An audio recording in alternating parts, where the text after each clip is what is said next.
இங்கே கூடியிருக்கும் தாய் தமிழ் சொந்தங்களுக்கும் இந்த திருமுனை கூட்டத்தை நடத்தி இந்த திருமுனை கூட்டத்துக்கு நிதி பங்களித்த அனைத்து உறவுகளுக்கும் என் முதற்கண் நன்றியை தெரிவித்துக் கொள்கிறேன்.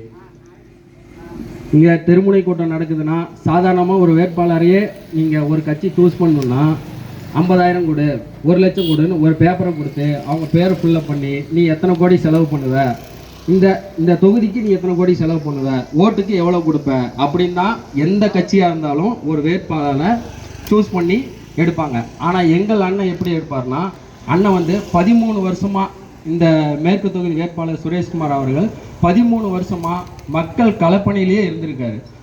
மக்கள் பாதைன்னு ஒரு இயக்கம் ஐயா சகாயம் அவர்கள் நீங்கள் எல்லாம் கேள்விப்பட்டிருப்பீங்க. நேர்மையின் அதிகாரி ஐயா சகாயம் அவர்களோட மக்கள் இயக்கத்தில் 5 வருடமாக அவர் கூடயே பயணித்து மாவட்ட செயலாளர்களாக இருந்து நிறைய பணிகளை மக்களுக்காக செய்திருக்கிறோம். அவரோட நானும் ரொம்ப நாளாக பயணப்பட்டு இருக்கேன். அவர் என்னென்ன செய்தார்கள்னு எனக்கு தெரியும். வேட்பாளர்கள்லாம் அறிவித்தோம்னா நான் ஜெபிச்சுட்டு வந்து இந்த மக்களுக்கு நான் என்ன செய்கிறேன் அப்படிங்கிறத நிறைய பேர் சொல்லுவாங்க. ஆனால் அண்ணன் வேட்பாளராக அறிவிக்கிறதும் சரி, அறிவிக்கிறதுக்கு முன்னாடியும் சரி, அண்ணன் முதல் போராட்டமாக கையில் எடுத்தது சேலம் ஜாகிர் அம்மாபாளையத்தில் ஜவுளி தொழில்னு ஒன்று ஆரம்பித்து அதில் சாயப்பட்டறை மூலமாக ஒரு தொழிற்பேட்டையை ஆரம்பிச்சிருக்காங்க. அதுக்கு எதிராக இன்னும் ஆரம்பிக்கலை, அதுக்கு எதிராக வந்து முதல் போராட்டத்தை அண்ணன் கையில் எடுத்தார். 2வது போராட்டமாக சேலம் சுங்கச்சாவடியில் வடவர்களை வந்து தமிழர்களை வேலையை விட்டு நிறுத்திட்டு வடவர் நாட்டுகளை கூட்டிகிட்டு வந்து இங்கே பணி நியமிக்கிறதா இருந்தது. அது அண்ணனுக்கு காலையில் 9:30 தான் தகவல் கிடைச்சிது. அண்ணன் அடுத்த 1 மணி நேரத்தில் பத்திரிக்கை யார் வந்தாலும் என்ன வரலனாலும் என்ன முதல் நாளாக அந்த இடத்துல போய் நின்னார். அதுக்காக குரலும் கொடுத்தாரு. நாங்கள் மதியம் வந்து அந்த இடத்துல மேனேஜரை பார்த்து சுங்கச்சாவடி அவங்க மேனேஜரை பார்த்து பேசுனது 1:20, அதுக்கான தீர்வு 4:20க்கே கிடைச்சிது. அண்ணன் அந்த அளவுக்கு அந்த இடத்துல உக்காந்து நாங்கள் போனது வெறும் 13 பேர் தான். அங்கே வேலை செஞ்ச ஆளுங்களுக்கு 90 பேருக்கு வந்து அவங்க வேலை செஞ்ச சம்பளம் வந்து கொடுக்கலன்னு அண்ணன்ட்ட கோரிக்கை வச்சுருந்தாங்க. நாம் தமிழர் கட்சி மூலயமா உதவி கேட்டிருந்தாங்க.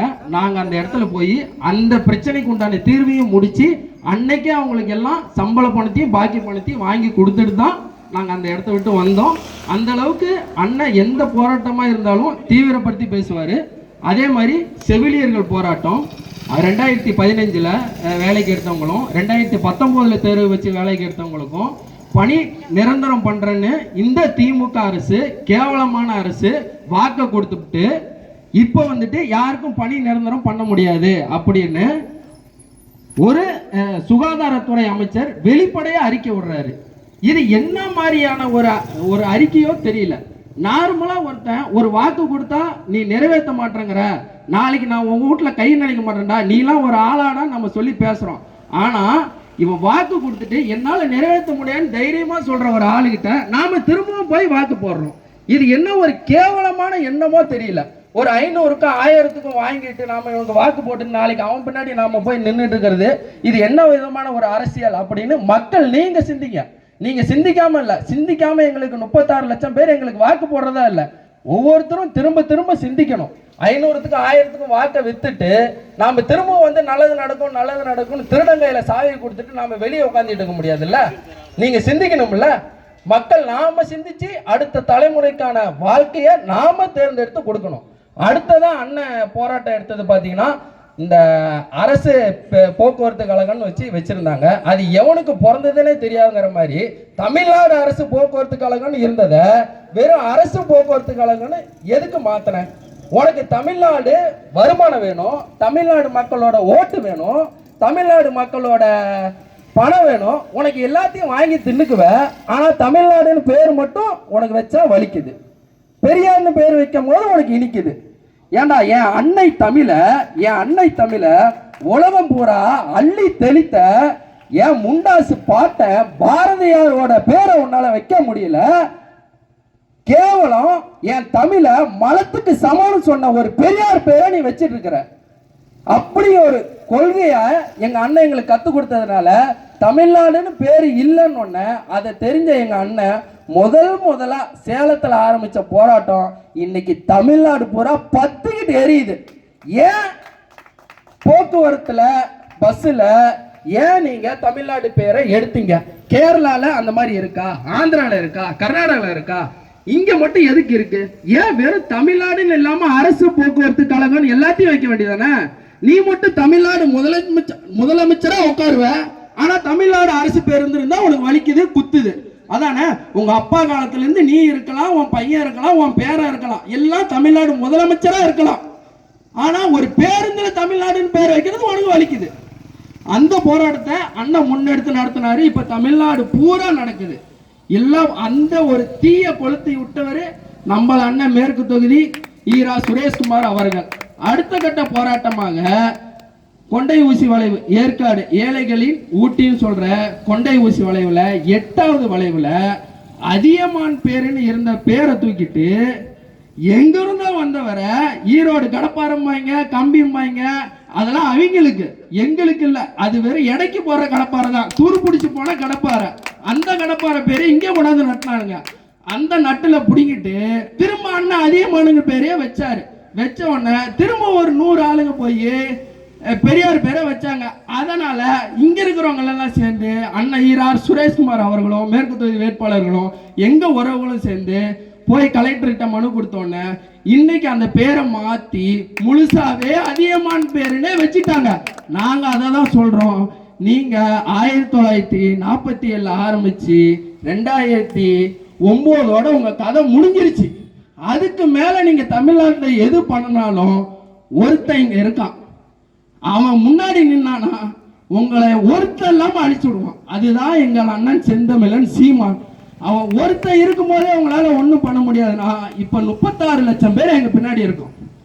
அதுல ஒருத்தன் தான், ஒரே ஒரு தீக்குச்சி தான் எங்கள் வேட்பாளர் சேலம் மேற்கு தொகுதி ஈரா சுரேஷ்குமார் அவர்கள். இந்த மாதிரி ஒருத்தருக்கு நீங்க வாக்கு செலுத்தினீங்கன்னா நாங்க ஜெயிக்கிறோமோ ஜெயிக்கலையோ அது அப்புறம், ஆனா நாங்க மக்களோட துணையா நிற்போம். மக்களுக்கு என்ன பிரச்சனைனாலும் உங்க கூட வந்து நிற்போம்.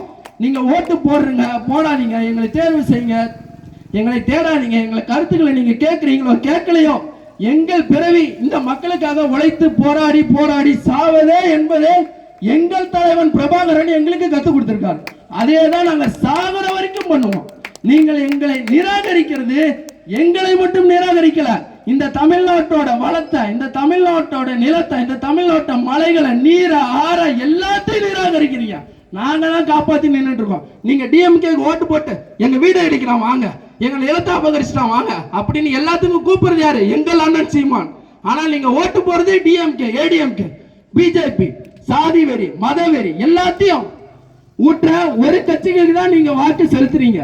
இப்ப கிளம்பிடுவாங்க பாருங்க ஜனவரியில. யாருக்காவது யாரோ ஒரு குழந்தை ஆகி போயிருச்சுன்னா உடனே ஆய் கழுவி விடுறது, தோசை யாரோ விட்டு இருந்தா வாங்க நான் தோசை ஊத்துறேங்கிறது, டீ போட்டுட்டு இருந்தா வாங்க நாங்க டீ குடிக்கிறோம் அப்படிங்கிறது. சாதாரண ஒரு எளிய கடையில் அமைச்சர் டீ குடித்தார், நாங்களாம் மூத்திரத்தை இடம் குடிக்கிறோம் எளிய கடையில. ஏன் நீங்களா டீயை மட்டுமா குடிப்பீங்க? ஏன் நாங்களா குடிக்கல? அந்த கிளாஸ்ல நீ குடிக்க மாட்டேன். சாதாரண நீ அதே சாதாரண எச்சி கிளாஸ் கழுவிட்டு இருந்த நிறைய பேர் தான் நீங்க அமைச்சரா இருக்கிறீங்க. அது உங்களுக்கு தெரியல, மக்களோட கஷ்டம் தெரியல. 5 வருஷத்துக்கு ஒரே ஒரு டைம் தோசை ஊத்துறது, ஆய் கழுவி விடுறது, பாத்திரம் கழுவுறது, எல்லாத்துக்கும் வந்து நின்னுக்கிறது. அதுக்கப்புறம் எங்கடா அமைச்சர்னு கேட்டா எனக்கும் தெரியல. ஆனா ஈடி ரைடு விட்டா அவன் போய் டெல்லி ஏர்போர்ட்ல இருந்தீங்கன்னா நல்லா பார்க்கலாம் அமைச்சரை. ஏன் நீங்க ஈடி ரைடு விட்டா விடிய காலத்துல எழுந்திரிச்சு உடனே டெல்லிக்கு போயிடுவானுங்க. அந்த மாதிரி ஒரு ஆளுங்களை வச்சுட்டு இங்க வந்து சரிப்படுத்த முடியும் அப்படிங்கிறத நீங்க எதுவும் நினைக்காதீங்க. இங்க வந்து எது சரிப்படுத்த முடியும் நினைக்காதீங்க. எங்கள் அண்ணன் வெற்றி வேட்பாளருக்கு உங்கள் மதிப்புக்குரிய வாக்கை எங்கள் மதிப்பு மிக்க ஈரா சுரேஷ்குமார் அவர்களுக்கு செலுத்துமாறு மிகவும் தாழ்மையுடனும் கேட்டுக்கொள்கிறேன். நன்றி, வணக்கம். நாம் தமிழர்.